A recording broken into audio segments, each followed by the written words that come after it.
আসসালামু আলাইকুম। হাজি এগ্রোর পক্ষ থেকে সবাইকে শুভেচ্ছা অভিনন্দন।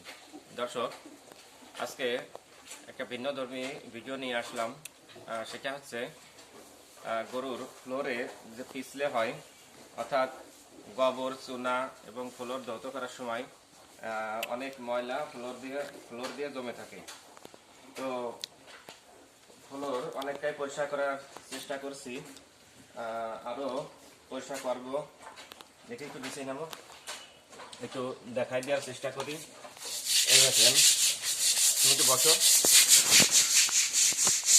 এইভাবে দেখেন, কাছে নিয়ে আসো একটু, নাহলে বোঝা যাবে না। এইভাবে দেখেন কি ময়লা। তো দর্শক, হাফ প্যান্ট পরে আসি, এতে কিছু মনে করবেন না, কারণ ভিতরে কাজ করার সময় লুঙ্গি পরে কাজ করা যায় না, কষ্ট হয়। তো যাই হোক, প্রথম ব্রাশ এটা দিয়ে পরিষ্কার করার চেষ্টা করছিলাম, তো হাতল ভেঙে গেছে। তা এটা দিয়ে হয় না তেমন একটা, আর এটা দিয়ে ভালো হয়, একটু কষ্ট হয়।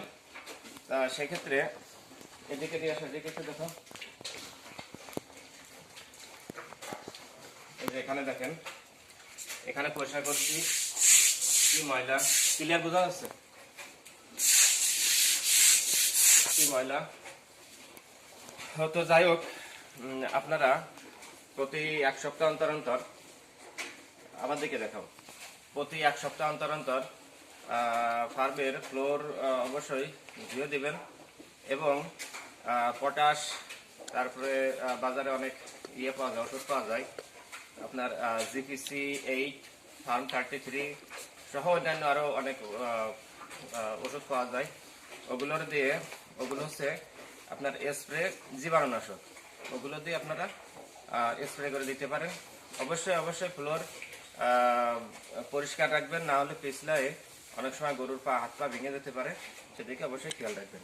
তো সবাই আমার ভিডিওতে লাইক, কমেন্ট, শেয়ার করবেন এবং ভিডিওটা অন্যের যাতে দেখে উপকার হয় সেদিকে একটু খেয়াল রাখবেন, এজন্য শেয়ার করবেন। তো ভালো থাকবেন।